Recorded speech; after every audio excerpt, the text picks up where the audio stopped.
So, hello everyone. We are back to online classes. अभी corona virus की कृपा हम पे बरकरार है. इस वजह से अभी अपने को ऑनलाइन ही क्लासेस लेनी पड़ेंगी. 1 मार्च तक तो हम ऑफलाइन ले नहीं सकते हैं.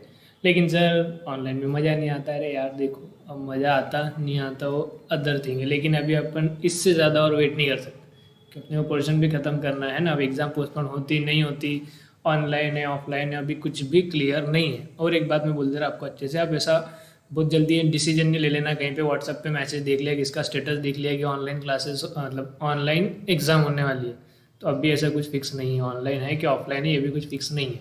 तो अब इतना जल्दी आपने कहीं नहीं करना कि आप सोचेंगे यार चलो ऑनलाइन एग्ज़ाम है, कुछ पढ़ने की ज़रूरत नहीं, मस्त हम लोग लिख लेंगे. लेकिन ऐसा कुछ डिसाइडेड होगा अभी नहीं है. तो वो जल्दी निर्णय नहीं लेना है अपने को. जो भी रहेंगे ऑनलाइन रहेंगे ऑफलाइन रहेंगे जब भी रहेंगे, लेकिन अभी तो अपने को पढ़ाई पूरी मेंटेन करके चलनी है ना.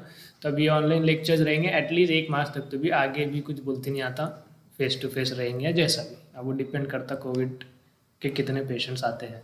तो फिलहाल तो हमारा ऑनलाइन चलने वाला है 1 मार्च तक. आपको लेक्चर्स देखने हैं बढ़िया, एक बार नहीं होता है तो आप डबल देख सकते हैं. लेकिन अभी आपको थोड़ा सा क्या बोलते हैं उसको, सीरियसनेस बढ़ानी पड़ेंगी, क्योंकि अभी आखिरी आखिरी फेज है. अपन को ज़्यादा ज़्यादा पढ़ने का, ज़्यादा ज़्यादा होमवर्क भी करने का है, और आपको खुद को करने का है घर पे बैठ के. फेस टू फेस में थोड़ा ज़्यादा कंट्रोल रहता है, अब यहाँ पे थोड़ा सा कंट्रोल नहीं है. तब जो खुद से करेगा उसको ज़्यादा अच्छा रहेगा, है ना. और आप इतने बड़े तो हो गए, अब ज़्यादा बोलने की ज़रूरत नहीं है. तो हम स्टार्ट करते हैं पहले अकाउंट से. तो अकाउंट्स का हमने नॉट फॉर प्रॉफिट कंसर्न हमने चैप्टर स्टार्ट किया था, आपको याद होगा तो 1-2 दिन हमने स्टार्ट किया था बरोबर. तो क्या देखा था अपन ने, याद है क्या आपको कुछ? Yes, not for profit concern क्या रहता है? Not for profit concern, not for profit concern are those organization which do not work for profit. उनका प्रॉफिट मोटिव इंटेंशन नहीं रहता, मतलब प्रॉफिट कमाना उनका उद्देश्य नहीं है. फिर उनका उद्देश्य क्या है सर, क्यों काम करते? वो बेटा काम करते लोगों को सेवाएं प्रदान करने के लिए. सेवाएं बोले तो लोगों के भलाई के लिए काम करते हैं. तो अब इसमें क्या रहता, जैसे फॉर एग्जांपल अब मान लो हॉस्पिटल हो गया, स्कूल्स हो गए, कॉलेज हो गए, यूनिवर्सिटीज़ हो गई, उसके बाद में कुछ क्लब्स हो गए, सोसाइटी हो गई. क्लब बोले तो बेटा जैसा अपना लॉयंस क्लब हो गया, रोटरी क्लब हो गया, वैसा वाला क्लब हो गया, सोसाइटी हो गई, समिति हो गई, वगैरह वगैरह वगैरह. ये सारी चीज़ें ये क्या करते हैं प्रॉफिट के लिए, मतलब जैसा गुड्स बेच रहे या सेल कर रहे प्रॉफिट के लिए नहीं. ये क्या करते हैं अपनी जो कम्युनिटी है उनको हेल्प करने के लिए काम करते हैं. ठीक है, तो प्रॉफिट बनाना इनका उद्देश्य नहीं है. इनका उद्देश्य है लोगों को सेवाएं प्रदान करना. तो इनका अकाउंटिंग, इनके फाइनल अकाउंट कैसे होते हैं वो अपने कोई चैप्टर में देखने का बरोबर सर. ठीक है, तो इनकी जो अकाउंटिंग होती है, जर्नल, लेजर्स, ट्रायल बैलेंस वगैरह, इसमें तो कोई फर्क नहीं. जैसा प्रॉफिट कंसर्न का होता है वैसा ही इनका होता है. फर्क आता है कहाँ पे? फर्क आता है सिर्फ फाइनल अकाउंट में. फाइनल अकाउंट में क्या फर्क आता है, जो कि एक सेकंड, हाँ, तो हम क्या बात कर रहे थे? हाँ, हम ये बात कर रहे थे कि जो प्रॉफिट कंसर्न रहता है, जो नॉर्मल ऑर्गेनाइजेशन, जैसे कोई भी दुकान है, कोई भी बिजनेस है, तो उनका जो फाइनल अकाउंट बनता है उसमें हम लोग क्या बनाते थे बेटा, याद है आपको? हमने देखे हुआ है 11th में, देखे हुआ है 12th में, देखे हुआ है, बहुत बार देखे हुआ है. तो जो फाइनल अकाउंट है ऑफ नॉर्मल ऑर्गेनाइजेशन या प्रॉफिट मेकिंग ऑर्गेनाइजेशन, उनका क्या रहता है फाइनल अकाउंट में? सबसे पहले हम लोग बनाते हैं ट्रेडिंग अकाउंट, देन हम बनाते हैं प्रॉफिट एंड लॉस अकाउंट, और उसके बाद हम लोग बनाते हैं बैलेंस शीट. यस, ये 3 चीज़ें बनाते थे सर. Very good. अब हम लोग देख रहे हैं बेटा not for profit concern, not for profit organization भी बोलते हैं इसको, एनपीओ भी बोलते हैं, एनपीसी भी बोलते हैं. तो इनका फाइनल अकाउंट अपने को देखने का है. तो इनके फाइनल अकाउंट में थोड़ा सा बदलाव है. क्या बदलाव है? जो ट्रेडिंग इन पीएनएल अकाउंट रहता है बेटा, अपन इसको मिल करके एक ही अकाउंट बनाते हैं और इसको हम लोग नाम देते हैं इनकम एंड एक्सपेंडिचर अकाउंट. क्या बोलेंगे उसको? Income and expenditure account. Sir ऐसा क्यों? देखो है कुछ भी नहीं, ये ऐसा का ऐसा ही अकाउंट है, कुछ भी फर्क नहीं. फर्क इसके लिए है यहाँ पे सर छोटा सा, कि यहाँ पर अपन देखते थे ना प्रॉफिट एंड लॉस का जो नेट इफेक्ट लास्ट में जो आता था, आंसर बैलेंस जो आता था, उसको अपन बोलते हैं नेट प्रॉफिट. ट्रेडिंग अकाउंट का फाइनल रिजल्ट क्या निकलता? Gross profit. तो यहाँ ग्रॉस प्रॉफिट, नेट प्रॉफिट, ये शब्द आ रहा है ना, तो ये सुनने में अच्छा नहीं लग रहा है. ये अपन प्रॉफिट एंड लॉस अकाउंट बोल रहे, तो ये नॉट फॉर प्रॉफिट ऑर्गेनाइजेशन है. इनका उद्देश्य प्रॉफिट बनाना है ही नहीं, और अकाउंट का नाम देखे तो क्या? Profit and loss account. अरे प्रॉफिट तो हमको होता ही नहीं ना, मतलब प्रॉफिट हम कमाने के लिए काम ही नहीं कर रहे. तो यहाँ प्रॉफिट एंड लॉस नाम अच्छा नहीं लग रहा, इसलिए हमने नाम दिया बेटा income and expenditure account. Simple है. क्या यहाँ पे इनकम और एक्सपेंडिचर ही लिखना है, जैसा प्रॉफिट एंड लॉस में. प्रॉफिट एंड लॉस में ट्रेडिंग में क्या लिखते थे बेटा? ये प्रॉफिट एंड लॉस है मान लो. क्या लिखते थे यहाँ पे? इनकम ही लिखते थे ना सारे. यहाँ पे क्या लिखते थे? एक्सपेंडिचर ही लिखते थे ना सारे. बस वही है. बस यहाँ पे अपने को नाम ये नहीं लिखना, यहाँ नाम क्या लिखना? Income and expenditure account. Simple. Okay, तो ट्रेडिंग और प्रॉफिट एंड लॉस के बदले हमको ये वाले चैप्टर में कौन सा अकाउंट बनाना है, इनकम एंड एक्सपेंडिचर अकाउंट। ये उसी की तरह है, यहाँ पर वही इनकम रहेगा, एक्सपेंस रहेगा, हम लोग फॉर्मेट वगैरह एक बार देख लेंगे सब, लेकिन अपन ने देख चुके पिछले वाले लेक्चर में, तो ज़्यादा डिटेल में नहीं जाऊँगा अभी, मैं ज़्यादा गहराइयों में नहीं जाऊँगा। बैलेंस शीट तो बैलेंस शीट बेटा यहाँ पे भी बनती, बैलेंस शीट वहाँ पे भी बनती, बैलेंस शीट में कुछ भी फर्क नहीं है, वैसा का वैसा है। ठीक है, yes sir. Income and expenditure का फॉर्मेट कैसा रहेगा, जैसे प्रॉफिट एंड लॉस का फॉर्मेट रहता है बेटा। क्या फॉर्मेट रहता है, ऐसे अपन डबल कॉलम बना लेते थे, यहाँ पर हम लोग लिख लेंगे इनकम आनी एक्सपेंडिचर अकाउंट, इधर आएंगे सारे एक्सपेंडिचर। प्रॉफिट एंड लॉस में ये साइड में भी बेटा क्या लिखते थे, सारे एक्सपेंडिचर। ये आपका अमाउंट एडजस्टमेंट रहा तो इनर कॉलम में लिखने का, पूरे एडजस्टमेंट करके आउटर कॉलम में लिखने का। यहाँ पर हमको लिखने की सारी इनकम, इधर भी अमाउंट, इधर भी अमाउंट, इधर सारी इनकम, इधर सारे एक्सपेंडिचर हो गया आपका इनकम एंड एक्सपेंडिचर अकाउंट। और यहाँ पर प्रॉफिट जो लास्ट में बैलेंस करेंगे ना, तो यहाँ प्रॉफिट आएगा, उसको अपन प्रॉफिट नहीं बोलेंगे बेटा, अपन अच्छी बात नहीं, गंदी बात है, अपन नॉट फॉर प्रॉफिट ऑर्गेनाइजेशन है, प्रॉफिट नहीं होता हमको क्या होता है बेटा, सरप्लस, समझा। प्रॉफिट ऑर्गेनाइजेशन का जो प्रॉफिट है उनका प्रॉफिट, हमारा प्रॉफिट सरप्लस। ठीक है, यदि लॉस हो जाता है गलती से तो यहाँ पे क्या आएगा, डेफिसिट। प्रॉफिट होता है तो अपने को क्या शब्द लिखना है वहाँ पे, सरप्लस, और यदि लॉस हो जाता है तो वहाँ अपने को क्या शब्द लिखने का है, डेफिसिट।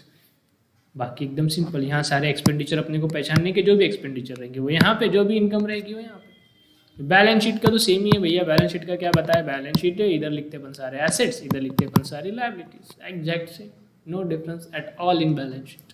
ओके, यस सर, ठीक है। तो ये दो चीज़ें हम लोग बनाएंगे, इनकम एंड एक्सपेंडिचर अकाउंट और एक बैलेंस शीट। और इनका बेटा एक और चीज़ बनती है तीसरी, लेकिन वो फाइनल अकाउंट नहीं है, वो है रिसीट एंड पेमेंट अकाउंट, जो कि फाइनल अकाउंट का पार्ट नहीं है। ये एक क्या है, रिसीट एंड पेमेंट अकाउंट है, जो नॉर्मल, जो यहाँ पर अगर हम देखें प्रॉफिट मेकिंग ऑर्गेनाइजेशन में अपन उसको बोलते हैं कैश बुक या कैश अकाउंट भी बोल सकते हैं, क्योंकि cash book cash account same ही है। तो कैश अकाउंट को हम यहाँ पे क्या शब्द का इस्तेमाल कर रहे हैं, रिसीट एंड पेमेंट अकाउंट है क्या, ये एग्जैक्टली कैश अकाउंट है, कुछ भी फर्क नहीं, सेम कट कॉपी पेस्ट।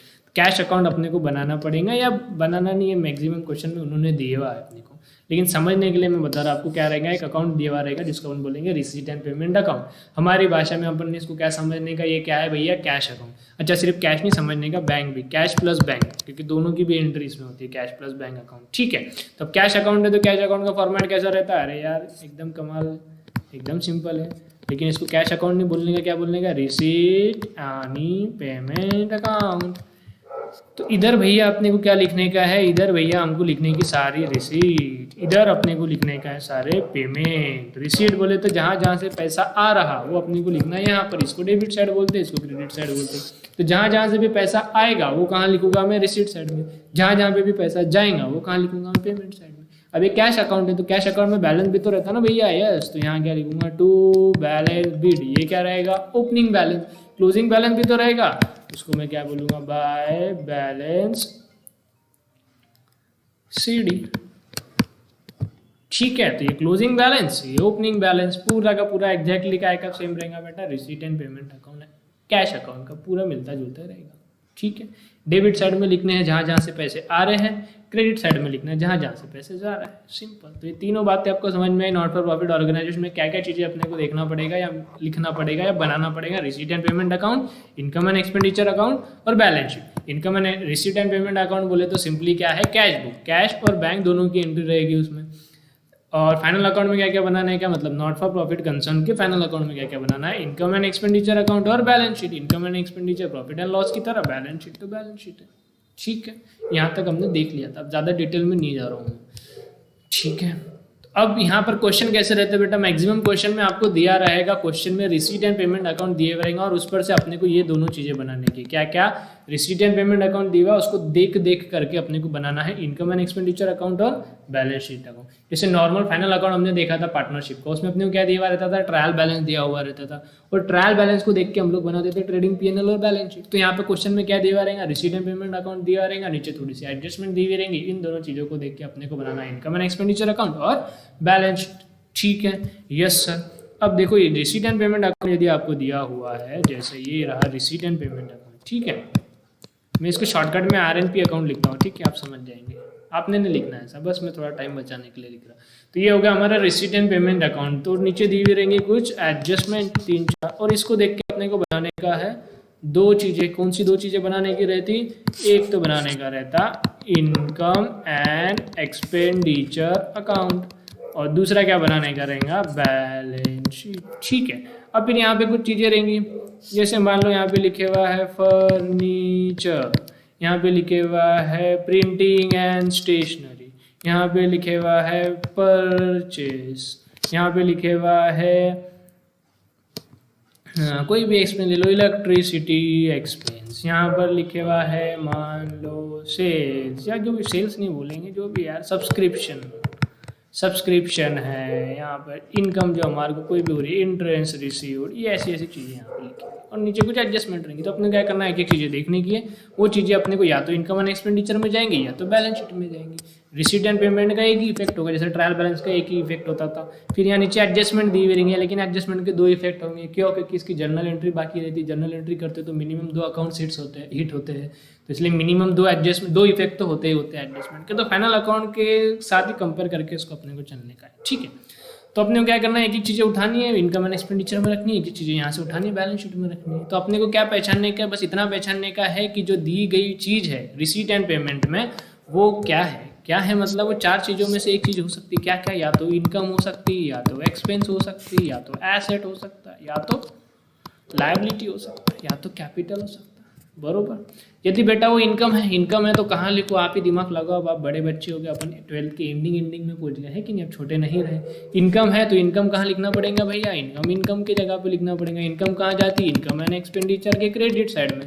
तो यदि यहाँ पर जो चीज़ दी है वो यदि इनकम है तो मैं कहाँ लिखूंगा? इनकम एंड एक्सपेंडिचर के इनकम साइड में। यदि एक्सपेंस है तो इनकम एंड एक्सपेंडिचर के एक्सपेंस साइड में। यदि वो चीज़ एसेट है तो कहाँ लिखूंगा? बैलेंस शीट के एसेट में। यदि वो चीज़ लायबिलिटी है तो कहाँ लिखूंगा? बैलेंस शीट के लायबिलिटी में। यदि वो कैपिटल है तो कहाँ लिखूंगा? बैलेंस शीट की लायबिलिटी में, ऊपर कैपिटल। यस, समझा? ये तो एकदम सही। ओके, ये सब समझेगा और सब मैंने बताया। जस्ट अब एक 4-5 दिन का ब्रेक आ गया, इसलिए थोड़ा सा रिवाइज कर ले रहे हैं। ठीक है, ओके। अब एक छोटा सा आपको और एक में क्या बोलते हैं, ट्रिक तो नहीं बोलेंगे, ठीक है। अब एक बात आपने ध्यान में रखना है, एक छोटी सी, है ना। कौन सी चीज़ सर? देखो, ये पेमेंट साइड में जो भी चीज़ें रहेंगी ना बेटा, तो पेमेंट साइड में क्या रहता है, अपन पैसे दे रहे हैं। जब भी इनकम होती तो पैसे नहीं देते कभी अपन। इनकम हुई तो पैसे मिलेंगे या बाद में मिलेंगे, लेकिन पैसे दे रहे और इनकम होगी ऐसा कभी नहीं रहेगा कि मैंने किसी को पैसे दिए और मेरी इनकम होगी। ना ना, मैं पैसे दे रहा तो 2 चीज़ें होंगी। क्या? एक तो वो मेरे लिए खर्चा रहेगा, मतलब या तो मेरे लिए एक्सपेंस रहेगा, या तो एक्सपेंस ना बोलते हो सकता मैंने एसेट खरीदा ना, मैंने मान लो बिल्डिंग खरीदी, तो पैसे देने पड़ते ना। और ये कौन सी साइड है? Payment side. तो यहाँ पे जो भी एंट्री दिख रही है, सारे एंट्री में क्या होगा बेटा? हमने पैसे दिए हुए, तो या तो एक्सपेंस के लिए पैसे देंगे, या तो एसेट खरीदा होगा उसके लिए पैसे देंगे, या तो हमने लायबिलिटी का भुगतान किया होगा उसके पैसे होंगे। लायबिलिटी का भुगतान बोलते सर लोन था, लोन का रीपेमेंट किया, तो क्या होता है entry? Loan account debit to cash account या टू बैंक अकाउंट। तो क्या हो रहा है? कैश या बैंक कम हो रहा है, क्रेडिट में हो रहा है। तो यहाँ पर क्या होगा बेटा? या तो एक्सपेंस रहेगा, या तो एसेट रहेगा, या तो लायबिलिटी कम होगी।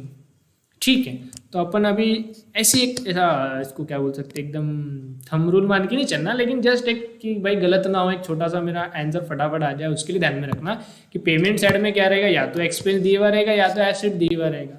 एक्सपेंस रहेगा तो कहाँ जाएगा? इनकम एंड एक्सपेंडिचर के एक्सपेंस साइड में। एसेट है तो कहाँ जाएगा? बैलेंस शीट के एसेट साइड में।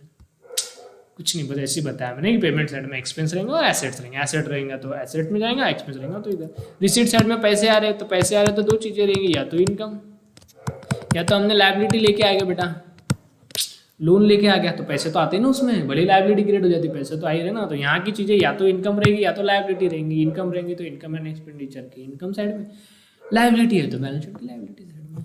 एकदम सिंपल सर, कोई दिक्कत नहीं। ओके, तो बस अपने को एक ही चीज़ें यहाँ से पहचानने का है, पहचान के इसको उसकी सही जगह पर लेकर जाने का है, फाइनल अकाउंट बनाने का है। नीचे कुछ एडजस्टमेंट रहेंगे, एडजस्टमेंट के 2 इफेक्ट देते जाएंगे, एकदम सिंपल।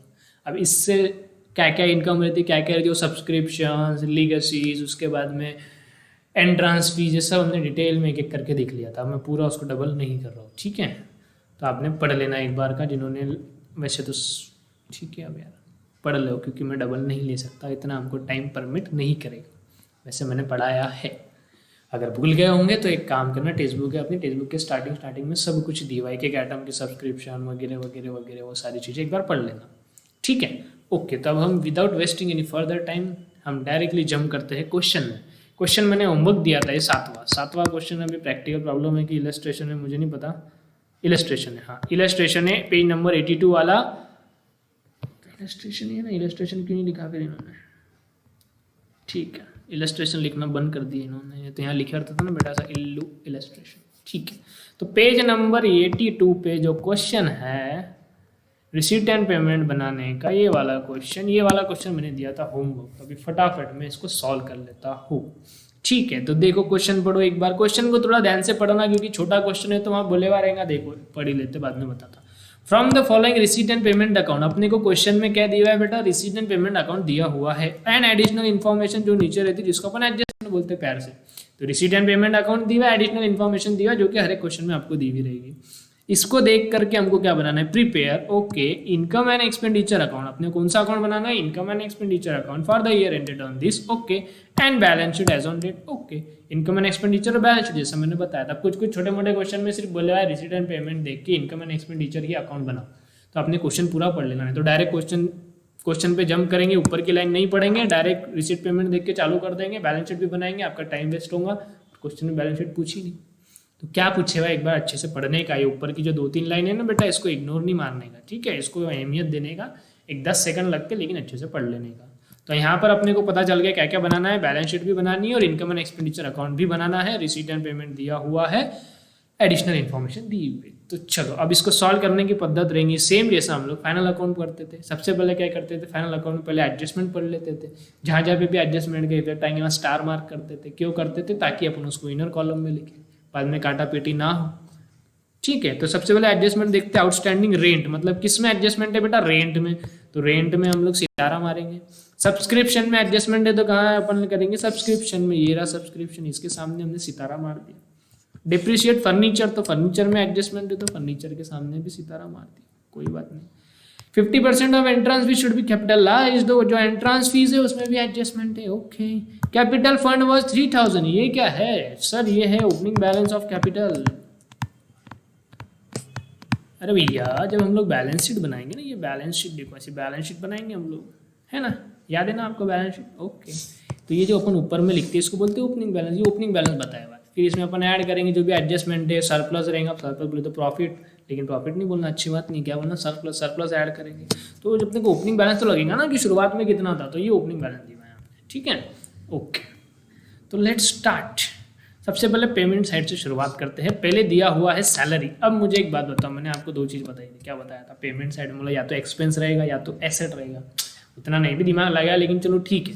सैलरी क्या है बेटा, हमारे लिए बिजनेस के लिए क्या है, एक्सपेंस। अब अगेन इसके लिए वो फाइनल अकाउंट का नॉलेज जरूरी है, इसके लिए एकदम बचपन का नॉलेज जरूरी है। कौन था कि भाई एसेट किसको बोलते हैं, लायबिलिटी किसको बोलते हैं, एक्सपेंस किसको बोलते हैं। अभी ये भी आपको नहीं आ रहा तो फिर भूल जाओ भैया, कुछ नहीं आने वाला। अब एग्जाम को इतना कम टाइम है और अभी भी आपको ये चीज़ें नहीं आएंगी तो बेटा बहुत ही दिक्कत देने वाली चीज़ें है। अब देखो, अब मैं थोड़ा सा आपको एक बोल देता, अभी कैसा अपने को थोड़ा सा अर्जेंट में रिकॉर्ड करना पड़ रहा है ना, तो आपको थोड़ी सी दिक्कतें दिख सकती कि ऐसे मेरे पीछे का थोड़ा काला दिख रहा है, ऐसी मुंगिया दिख रही, चुन चुन है कि नहीं, तो उसको थोड़ा सा इग्नोर करने का है ना, अपन ने पढ़ाई पे ज़्यादा ध्यान देने का। अभी लाइट चलेगी, लाइट कम होगी तो इसकी सेटिंग चेंज हो गई, तो ये थोड़ा सा आपको काला काला दिखाई दे रहा होगा, तो उसको थोड़ा सा इग्नोर करो। और आवाज़ भी हो सकता है कोई आजू बाजू बच्चे की आवाज़ आ रही चिल्लाने की, तो उस पर थोड़ा सा कम ध्यान दो, मैं जो बोल रहा हूँ उस पर ज़्यादा ध्यान दो ओके। तो चलो मैं ट्राई तो करता हूँ इसको कम करने का। चलो ठीक है यार, अब जैसा भी दिख रहा थोड़ा सा एडजस्ट करो यार, अच्छे बच्चे ना आप। Yes sir okay. अब देखो ऐसा थोड़ा सा मेरे मुंह पे भी काला काला आ सकता, कोई बात नहीं, तो एडजस्ट करेंगे ना आप, अच्छे बच्चे हैं। चलो ठीक है यार, छोड़ो। हाँ तो आप इस पे ध्यान दो, अभी ज़्यादा टाइम पास नहीं करने का अपने को, जैसा भी दिख रहा, जो भी दिख रहा, आगे बढ़ते हैं। हाँ तो सैलरी क्या है बेटा, सैलरी है सारा एक्सपेंस है तो कहाँ जाएंगे, इनकम एंड एक्सपेंडिचर के एक्सपेंस साइड में। वेरी गुड, ये रहा इनकम एंड एक्सपेंडिचर अकाउंट, ये रहा उसका expense side.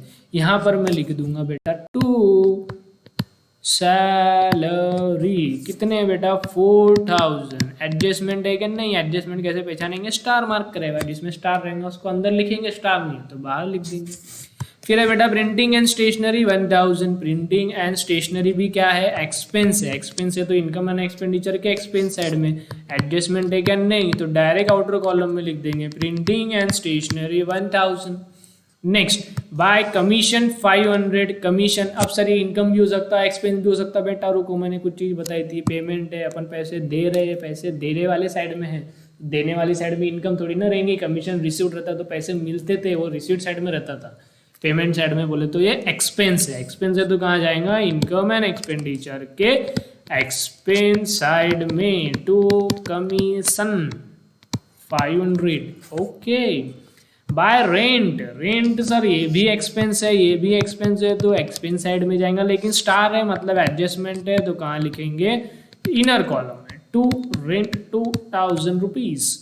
Next, by electric charges, again expense है, तो एक्सपेंडिचर में लिखेंगे to electric charges, how much, 1500। Okay, next है बेटा फर्नीचर। अब देखो फर्नीचर सर एसेट है, एक्सपेंस नहीं है, तो इनकम एंड एक्सपेंडिचर में तो सिर्फ एक्सपेंस और इनकम जाता है, एसेट नहीं जाता भैया। एसेट कहाँ जाता है, बैलेंस शीट में जाता है। कौन से साइड में, एसेट साइड में।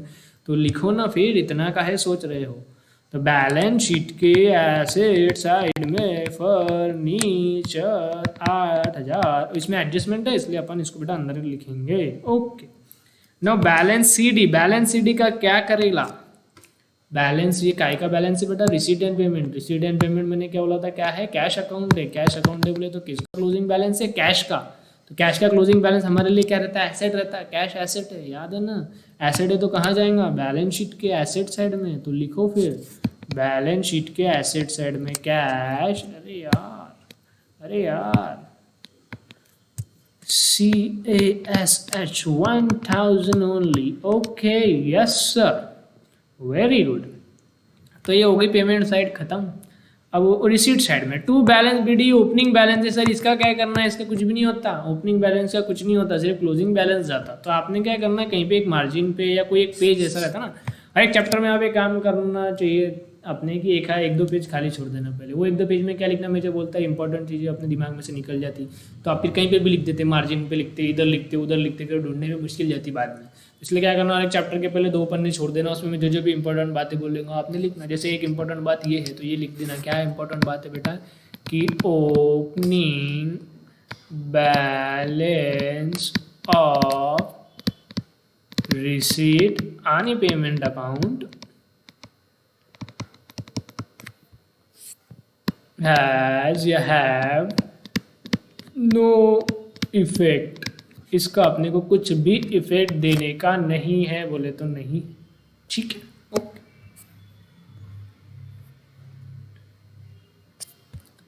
हाँ, तो हम कहाँ थे, हम यहाँ थे, तो इसका कोई इफेक्ट नहीं आता। ठीक है, नेक्स्ट, टू सब्सक्रिप्शन। सर ये सब्सक्रिप्शन क्या बेटा, सब्सक्रिप्शन इनकम है एनजीओ के लिए, एनपीसी के लिए। इनकम है तो कहाँ जाएगा, प्रॉफिट एंड लॉस के, सॉरी इनकम एंड एक्सपेंडिचर के इनकम साइड में 5000। तो हम यहाँ पर लिखेंगे बेटा बाय सब्सक्रिप्शंस। इसमें एडजस्टमेंट रहेंगी बेशक, हर क्वेश्चन में इसमें एडजस्टमेंट रहेगी ही रहेगी। तो इनर कॉलम में लिखना पड़ेगा, कितना लिखना पड़ेगा, जितना दिया हुआ है, कितना दिया हुआ है 5000। नाउ डोनेशन से, डोनेशन ब्रैकेट में लिखा रेवेन्यू, ये भी मैंने चीज आपको बताई थी। रेवेन्यू यदि है तो इनकम एंड एक्सपेंडिचर में जाएंगे, और बाजू में कैपिटल लिखे हुआ है तो कहाँ जाएगा, बैलेंस शीट में। तो ये भी आपने लगे तो लिख लेना, यदि ब्रैकेट में रेवेन्यू दिया हुआ है। और दिक्कत जाती है ना बेटा तो हिंदी में लिखने का, अपन ये चीज समझने के लिए लिख रहे हैं ना, ऐसा कहीं पे देने के लिए पेपर में नहीं लिख रहे, ऐसा तो हिंदी में लिखने का स्पष्ट पाएगी। क्या लिखने का, कि यदि ब्रैकेट में रेवेन्यू दिया हुआ है तो वो कहाँ जाएगा, वो सर जाएगा इनकम या एक्सपेंडिचर अकाउंट में। और यदि कहीं पे ऐसा ब्रैकेट में आपको दिया हुआ है कैपिटल या कैपिटलाइज, तो वो कहाँ जाएगा बेटा, सर वो जाएगा बैलेंस शीट में। ठीक है, ओके। तो यहाँ पर डोनेशन से, लेकिन डोनेशन कौन से वाले, रेवेन्यू वाले, रेगुलर वाले, रिकरिंग नेचर के, बार बार आते रहते, तो ये डोनेशन अपन हमारे लिए इनकम होगी। इनकम होगी तो कहाँ जाएगा, इनकम एंड एक्सपेंडिचर के इनकम साइड में। तो यहाँ पर लिखेंगे by donations, how much donations, 5000 donations. Okay, next entrance fees. Sir entrance fees के बारे में नीचे बोला 50% entrance fees should be capitalize, तो 50% बैलेंस शीट में इधर है, तो एडजस्टमेंट वाला पॉइंट होगा। तो अभी तो अपन पूरा का पूरा लिख देंगे, एंट्रांस फीस भी हमारे लिए इनकम है, तो एंट्रांस फीस यहाँ पर लिख देंगे अपन बाय एंट्रांस फीस, कितना है 4000। अब इसमें एडजस्टमेंट है, इन्होंने क्या बोला आधा कैपिटलाइज करना है, बोले तो आधा कैपिटल बोले तो कैपिटल बैलेंस शीट में लेके जाना है। तो फिर बाद में एडजस्टमेंट जब आएंगे तब अपन यहाँ से माइनस कर देंगे आधा और इसको बैलेंस शीट में लेके जाएंगे। ठीक है, अभी तो पूरा लिख देते हैं, एडजस्टमेंट वाला पॉइंट है आगे। टू इंटरेस्ट, अगेन ये सर इंटरेस्ट एक्सपेंस भी तो हो सकता लाला, मैंने पहले ही बताया। क्या बताया? रिसीट साइड में, बोले तो रिसीट साइड में या तो इनकम रहेंगे या तो लायबिलिटी रहेंगी। तो इंटरेस्ट लायबिलिटी तो नहीं, इंटरेस्ट क्या है फिर इनकम। और दूसरा रिसीट बोले तो पैसा मिल रहा है, यहाँ पे मिल रहा तो क्या रहेगा? इंटरेस्ट, इनकम रहेगा ना। तो ये इनकम है तो कहाँ जाएगा? इनकम एंड एक्सपेंडिचर के इनकम साइड में, बाय इंटरेस्ट ऑन, नहीं ऑन फोन कुछ नहीं, बाय इंटरेस्ट। कितना इंटरेस्ट है? 1000। Okay, 1000 rupees.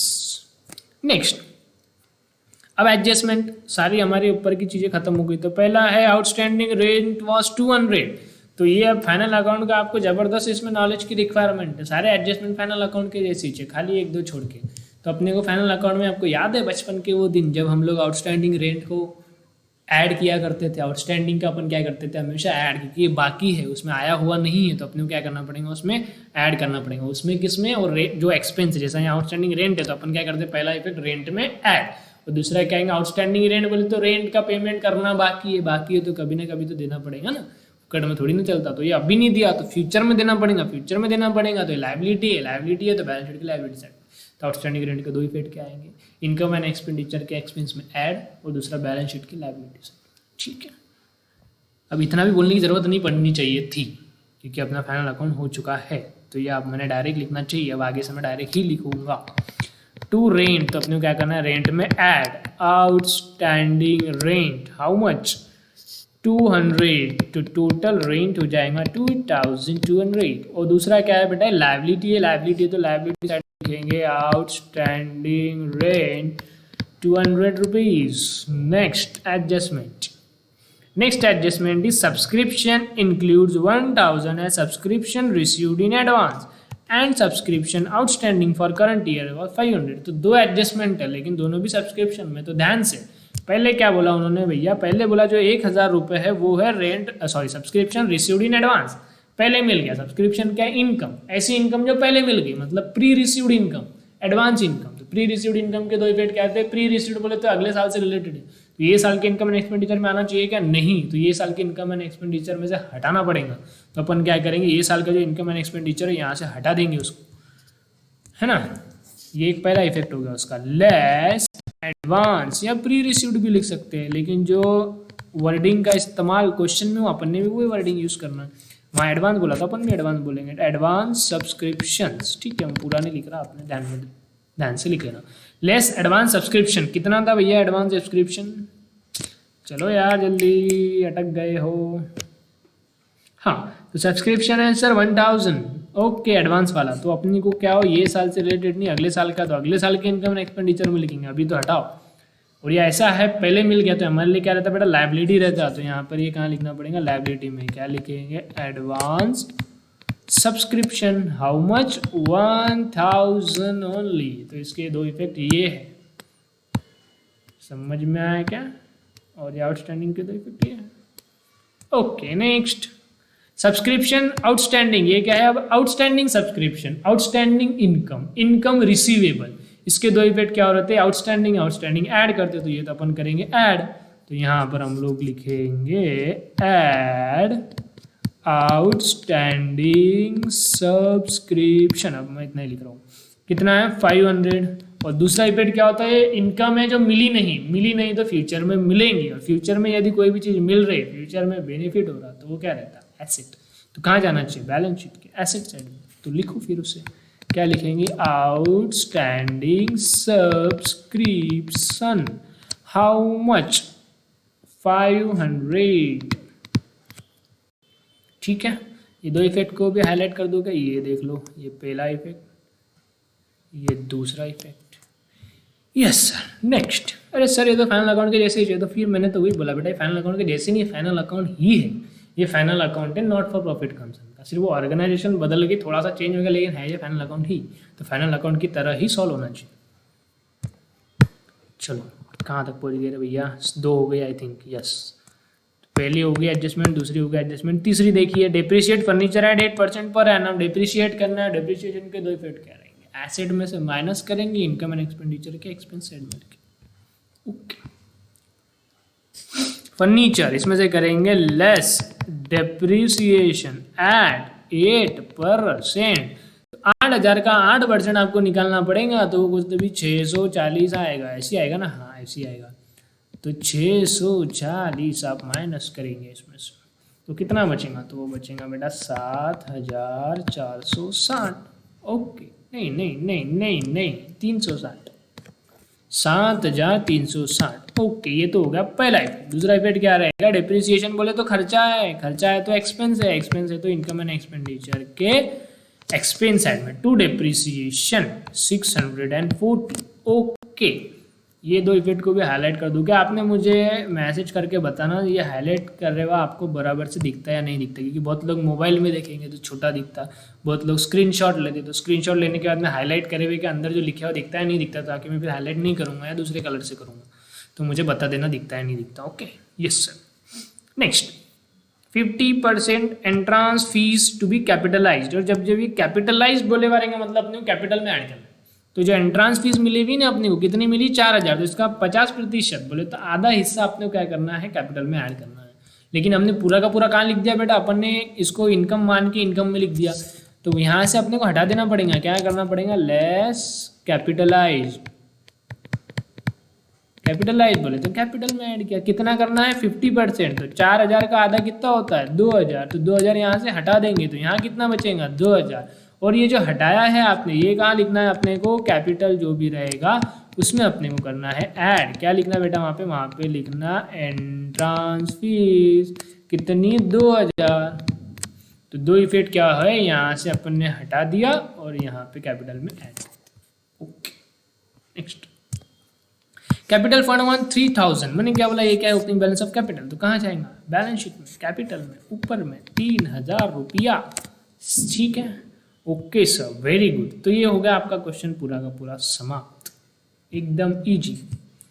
अब आप टोटल करेंगे इनकम एंड एक्सपेंडिचर की, इनकम साइड की टोटल करेंगे, इनकम साइड की आप यदि टोटल करेंगे तो वो टोटल आई थिंक आएंगी 12,500 रुपया, और इधर भी टोटल 12,500 आनी चाहिए। तो इनको कितने का फायदा हो गया भैया, इनको फायदा हुआ है 2,660, ये है प्रॉफिट। नहीं नहीं नहीं नहीं, प्रॉफिट नहीं बोलना, गंदी बात। हमारा प्रॉफिट नहीं है, हमारा प्रॉफिट क्या है, सरप्लस, हम इसे बोलेंगे सरप्लस। सरप्लस बोले तो ज़्यादा, इतना पैसा हमारे को बच गया है ना। तो जो भी हमने कार्यक्रम किए, सब्सक्रिप्शन से लोगों के पैसे आए, डोनेशन से पैसे आए, एंट्रांस फीस से पैसे आए, फिर हमने खर्चा किया, हमने सैलरी दी, प्रिंटिंग एंड स्टेशनरी पे खर्चा किया, इलेक्ट्रिसिटी पे खर्चा किया, तो जितने भी पैसे आए उसमें जितने भी खर्चा गए, तो इतना हमारे पास सरप्लस बचे, मतलब ज़्यादा के हमारे पास कितने पैसे बच गए 2,660। अब इसको क्या करेंगे, जैसा नेट प्रॉफिट को कैपिटल में ऐड कर देते थे, तो इसको भी वैसे ही कर देंगे ना, क्या दिक्कत है, कैपिटल में करेंगे ऐड सरप्लस। कितनी है सरप्लस 2,660। यदि आप टोटल करेंगे 3 2 5 और 2 7, तो 7,660 आ जाएगा। फिर बैलेंस शीट की टोटल करेंगे, बैलेंस शीट ज़्यादा बड़ी नहीं है, छोटू सी प्यारी सी बैलेंस शीट, तो इसकी टोटल आएगी 8,860, बरोबर ना, 500 और 300 बरोबर। यस सर, एक सेकंड, 8,860, यहाँ पर भी 7 200 860, यस वही चाह रही 8,860, ठीक है। तो यहाँ पर एक क्वेश्चन होता है समाप्त, एकदम सिंपल। ओके यस सर, तो आप लिख लीजिए। अब मैं बीच में आ रहा क्या बेटा, मतलब मैं हट जाऊँ क्या, थोड़ा सा साइड में रुको 2 मिनट, है ना। हट गया, अब मैं हट गया, आपको सिर्फ स्क्रीन दिखाई दे रही है। तो आप एक काम करो, इसका स्क्रीनशॉट ले लो या पॉज कर लो और लिख लो अच्छे से, ठीक है। काम करता पहले सिर्फ इनकम एंड एक्सपेंडिचर, कुछ लोग मोबाइल में लिख रहे हो तो फिर बहुत छोटा हो जाता है उनके लिए, तो कृपया करके थोड़ा सा बड़ा मोबाइल का इस्तेमाल करें। जियो के छोटे से मोबाइल में देखेंगे तो बहुत मुश्किल है, नहीं तो लैपटॉप में देखिए, टीवी में देखिए, कहीं पे भी देखिए, गलत नहीं होना चाहिए। हो गया income and expenditure, yes sir. अब बैलेंस शीट देख लीजिए, हो गया, यस सर। अब जो लोग टीवी पर देख रहे, प्रोजेक्टर पर देख रहे, थिएटर में देख रहे, उनको ये पूरा एक साथ भी दिख जाएगा, तो ये उनके लिए, ठीक है। तो चलो, अब मैं नहीं दिख रहा आपको, मैं वापस आ जाता हूँ पिक्चर में। ये आ गया, हेलो, ओके। तो ये क्वेश्चन हुआ हमारा समाप्त।